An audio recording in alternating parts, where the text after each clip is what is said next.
Board. All right, you're probably getting a little note that says by clicking here, you're saying you're willing to be recorded. So if you want to stay on, you got to do that. But I promise the recording will only go to the Life IQ Living site. It's simply for helping people to watch if they miss. So Maggie, if you want to keep the camera on, great. If not, that's okay too. And it's okay if you want to listen quietly for whomever wants to do that. So this is a 25-minute call usually, 25, 30 minutes. We try to finish up at the bottom of the hour. So welcome to some new guests. Melissa, I know you are new and there may be others. Great to be together. Your browser is preventing access to your microphone. Learn how you can access. So Diana, I think that's you mentioning something there about your web browser. So as we jump in, we're going to talk about continuing, and this is the last of the series, which actually started back in January, February timeframe on this idea of winning habits. All right, so what have we covered so far?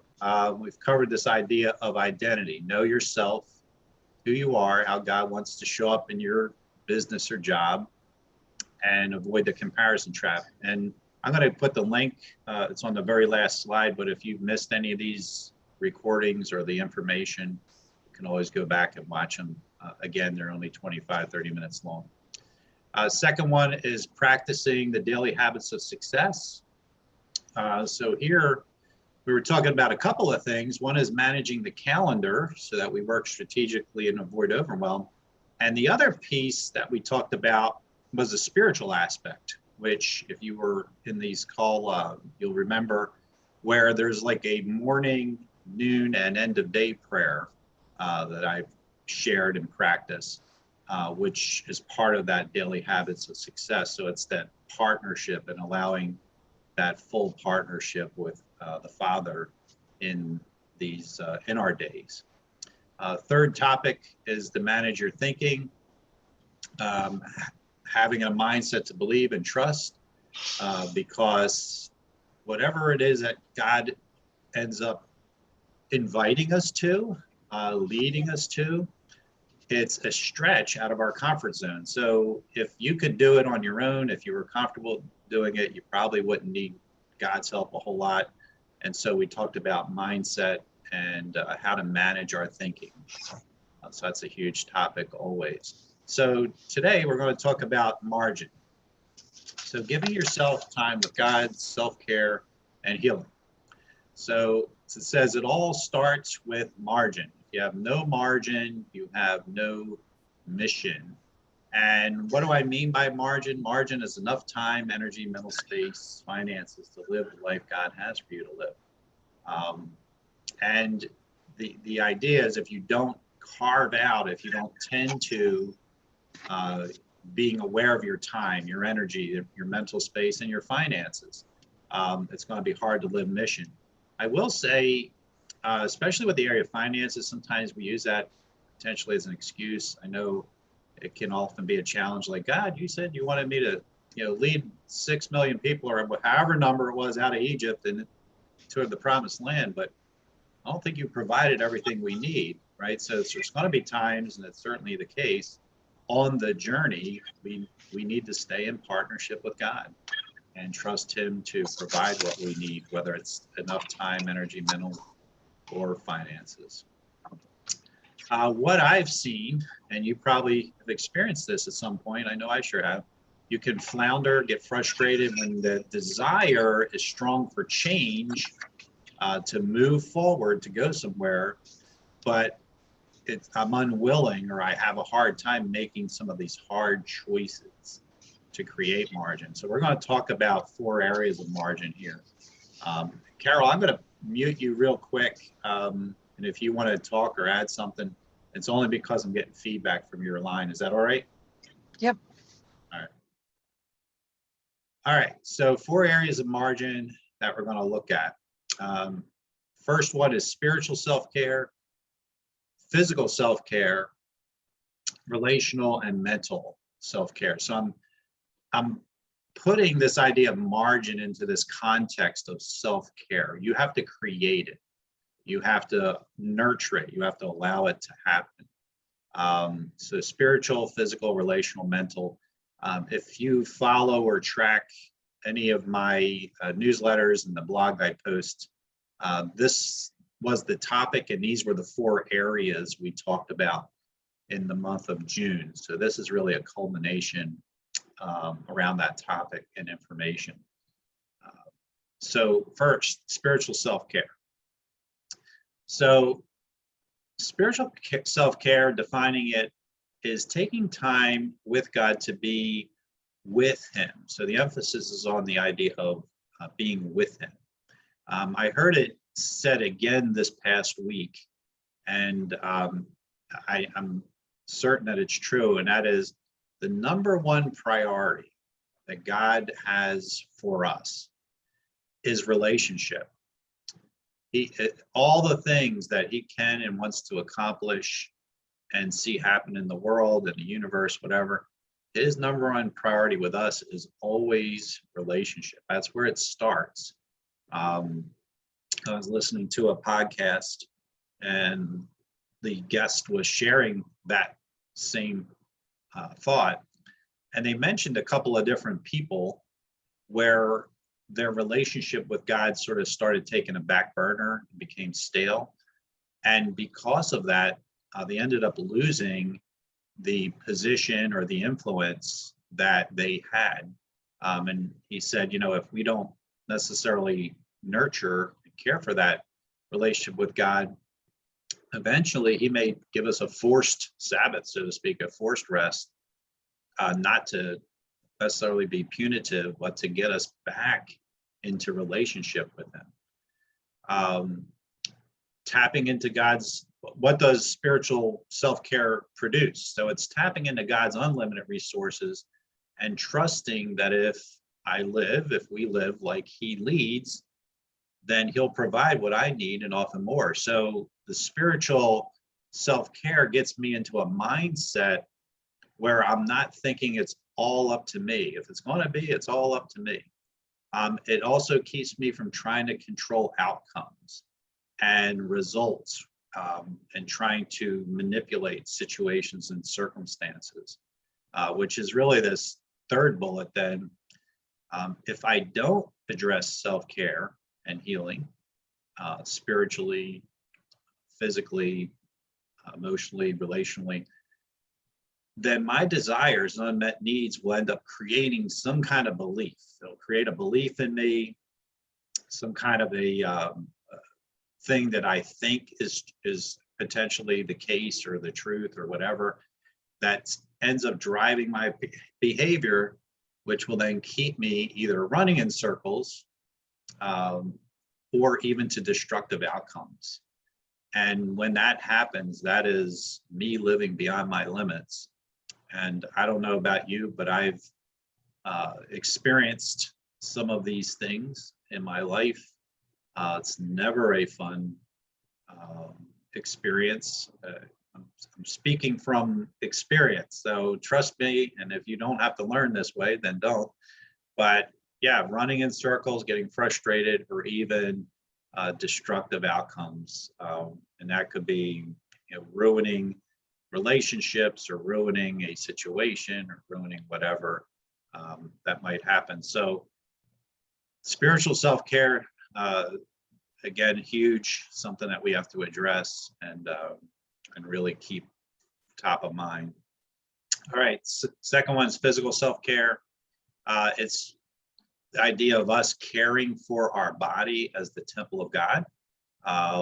Some of you are probably into the area of wellness or wellness coaching. You may come up with a better definition, but this is the one I came up with. Just caring for my body as a temple of God, having that mindset, that perspective. And for me, it encompasses what I eat, drink, the rest I get, the exercise, and I'll even say, the pace of the day, how I live out my day. I put a little quote here at the bottom, and I think this is very true when it comes to physical self-care. an ounce of prevention is worth a pound of cure. I've been told the older we get, if you don't use it, you lose it. You know, that's the idea. And so you want to be doing things to take care of yourself and not just maintain, but hopefully get back some of the self-care or the physical health and strength that you need. Quote that I heard from a friend many years ago now is, the hardest thing about the Christian life is it's so daily. And so I'm going to quote him, except I'm going to say, you know, it's not just the Christian life. The hardest thing about life in general is it's so daily at times. You know, some of these things we're talking about here, physical self-care, what we eat, drink, rest, exercise, is daily. It's things we have to tend to consistently. And we have to create these habits, these patterns that will nurture and help build that up. I'm going to stop and pause and give anyone who wants to a chance to chime in here. But what have you, and if you want to ask a question or mention something on the spiritual self-care, again, relationship with God, or this physical self-care, what is this like for you? What do you find works for you? Where's the struggle? You know, it's one of those things every day you have to just stay diligent with it. But who would like to share? Love to hear your experience. Well, this is Anne. Hey, Anne. Never mind.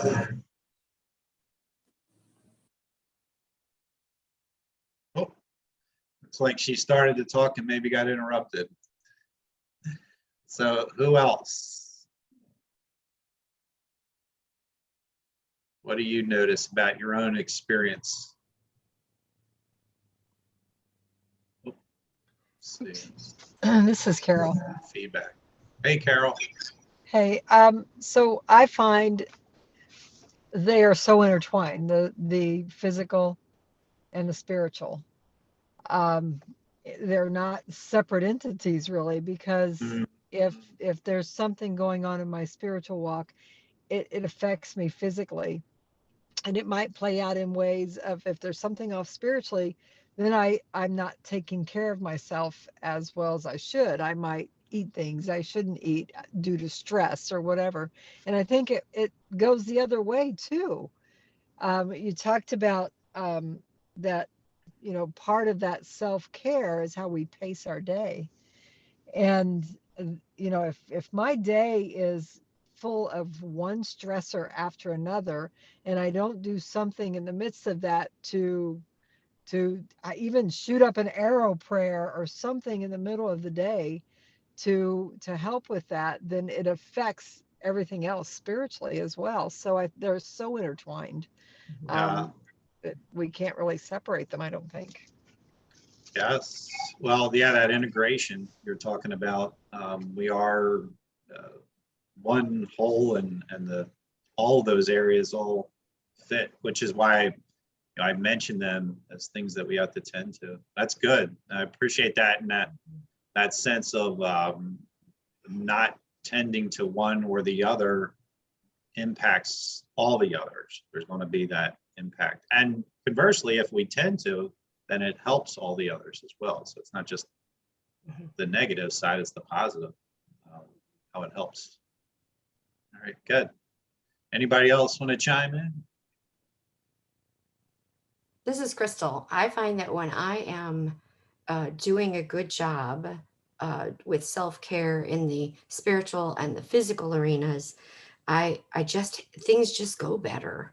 Life is smoother. I have the ability to handle the stresses much better, because stress happens to everyone, but how we handle it is up to us.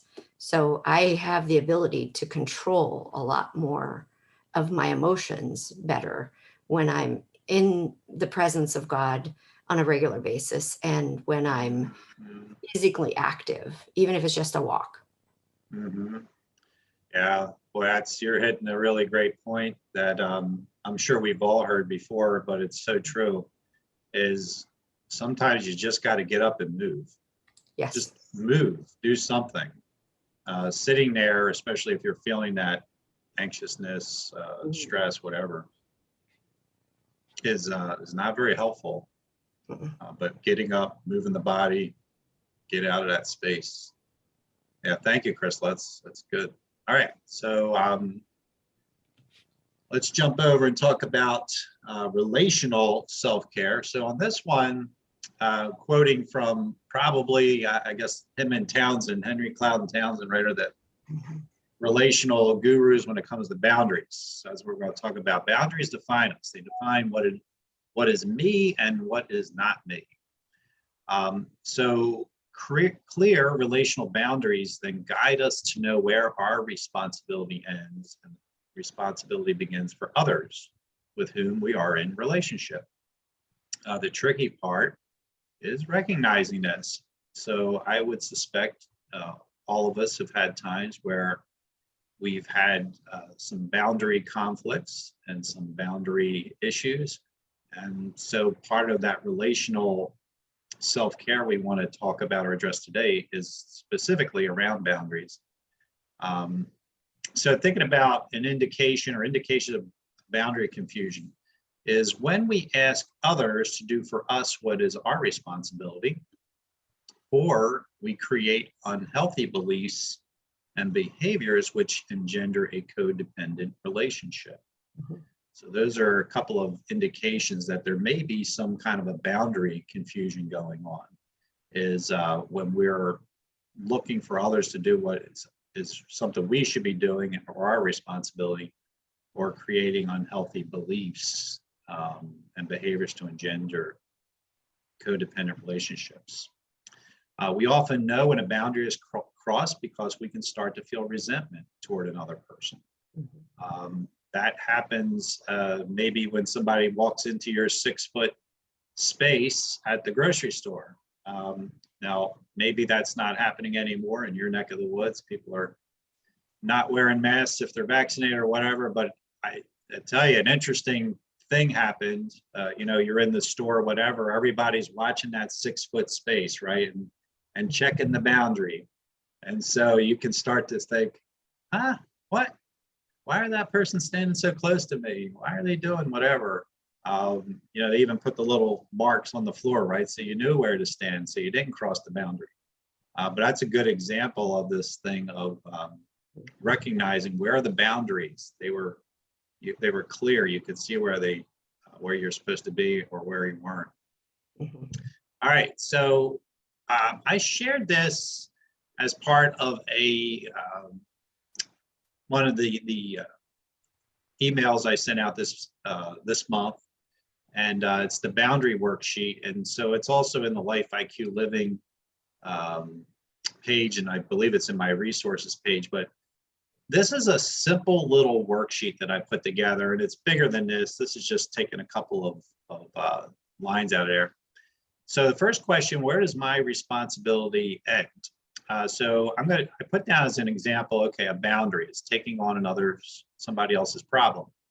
Why is that an important boundary? Because I want to avoid being God for someone else, or the idea of codependency. And what's that based on? It's based on research and my experience that taking on other people's problems is not a good thing, and I don't want to do it. So you can take this, put whatever boundaries are important to you, and follow the same pattern. And then for each boundary that you identify, what do you notice when you stand firm in that? You could also flip the script. What do you notice when you don't stand firm? How are you getting indications? So again, using the same boundary, taking on another person's problem, I can feel bad for not jumping in to help. I love helping people. That's one of the things as coaches we love to do. We want to help. And I even might hear in my head, what kind of person are you going on that you're not doing whatever? So that can be things that I notice is maybe not feeling bad about myself or hearing this negative self-talk if I do stand firm on a boundary. So this is just an example of how you can use this boundaries worksheet to help you to identify what are your boundaries and how you want to make sure that you're staying firm. Again, the goal is relational self-care. All right, mental self-care. So this is our last area. We talked about spiritual, physical, relational, now mental. So having an unquiet mind blocks getting in the zone where I'm fully focused and productivity flows. Has anybody ever had an unquiet mind? Do we need a description of that? Anybody need a description? Good. Everybody understands that definition. Having an unquiet mind can cost me by taking longer to complete a task, draining my energy, impacting my mood. So some strategies that I use when I know that I'm going to need to pay attention and focus. So these are just some things that I've tried to do when I think, okay, I know I need to focus on getting something accomplished or to be fully present. So first, pick the best time of day when I'm mentally fresh. So that's real important if I'm going to be working on a project or something big. Mm-hmm. Get aware of the state of my body, mind, and spirit. Now, as a coach, and we're not trying to teach coaching skills and things like that, but in a sense, as a coach, we want to have a quiet mind when we step into a coaching call. We don't want ourselves to be all revved up and have all kinds of things going on in our brain. Mm-hmm. And so these tips, getting aware of my state of my body, my mind, my spirit, when I prepare for and get ready for a coaching conversation, I want to make sure I'm aware of that because I want to show up as the best coach that I can be. Practice some deep breathing and stretching to release tension. If you're aware, okay, my body, my mind, my spirit's telling me that there's some things going on. Practice some deep breathing or stretching. Breathing, that may not be possible for you if you have some issues with asthma or some other kind of breathing disorder, but try to do something that'll help you just to release tension, to get in a good space. And of course, pray and pray to start with whatever you're doing and offer a breath prayer. Something like John Eldridge suggests, Jesus, I give everyone and everything to you. I give this conversation I'm going to have to you. I give the outcomes of that. I give the outcome of this project. I give the outcome of doing this webinar. I give everything to you and everyone. So these are just some ways to practice some mental self-care. And if you've been around at all, some of you have certainly seen this. In January of 2020, the Lord sort of gave me this whole idea of life IQ living, not knowing there was going to be a global pandemic and starting to think about this fact that in order to live life, each of us have to have a strong foundation by intentionally tending to self-care, body, mindset, spirit, relationships. It's how we show up wherever we are in life is how fully we're going to live each experience of life. And so by focusing and attentiveness, we prevent drifting. That's what it says up here. And so this little worksheet, again, you can find it on the Life IQ Living page, just allows you, and you create what you want, do whatever, but it allows you to say, okay, Sunday through Saturday, how did I practice spiritual, mindset, emotional, physical, relational self-care? What did I learn? What did I accomplish? Whatever. And so you want to have some level, again, of intentionality to keep you from drifting.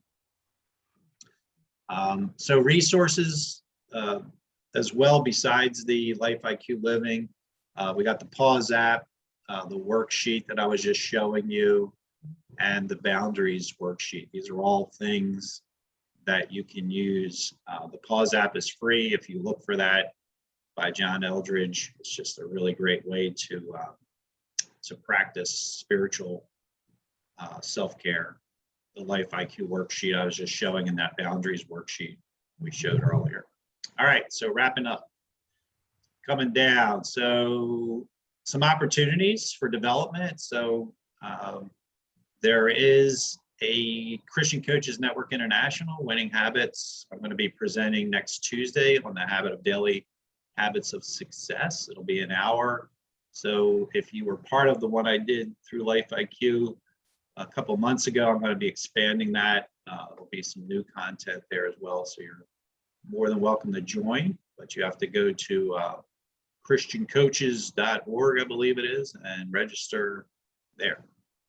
The next monthly Life IQ community call will be the end of July, 12 noon, same time. And we're going to be talking about, and I'm going to talk more about this in the July emails and blogs, but it's going to be about how to bring the Lord's Prayer into your coaching work. A different twist. It will be something you probably have never thought about or seen quite like it, but that's going to be the topic. July mastermind group. Yes. So I just kicked off a mastermind group. Actually, we're starting on Friday, I believe it is.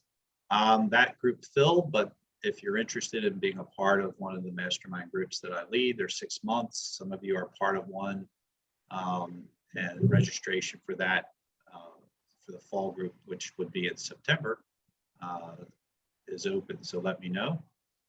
And then if you found this valuable, who do you think share? Who do you think could else might benefit from this? So feel free to share these. There's no cost, and a lot of great valuable content. All right, so where we'll give you the opportunity to share what's one thing you're going to do this week to practice margin. So I'm going to open up the chat box here to see if anybody's typing there.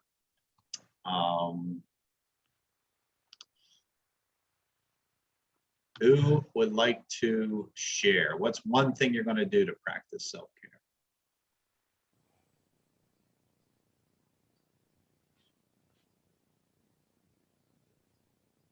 It's Carol. I think I'm going to pay attention to how I pace my day. All right. Pay attention to the pace of your day. Good. Who else?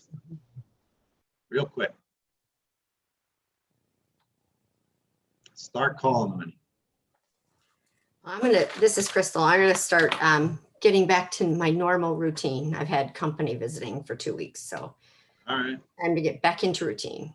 Nothing like company to disrupt the routine. So, You got that right.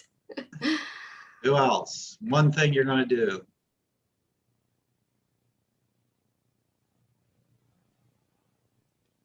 Melissa, Diana, Brian, Fran.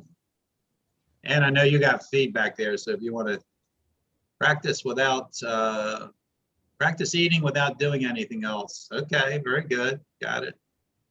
I'll be more intentional how you show up. Excellent.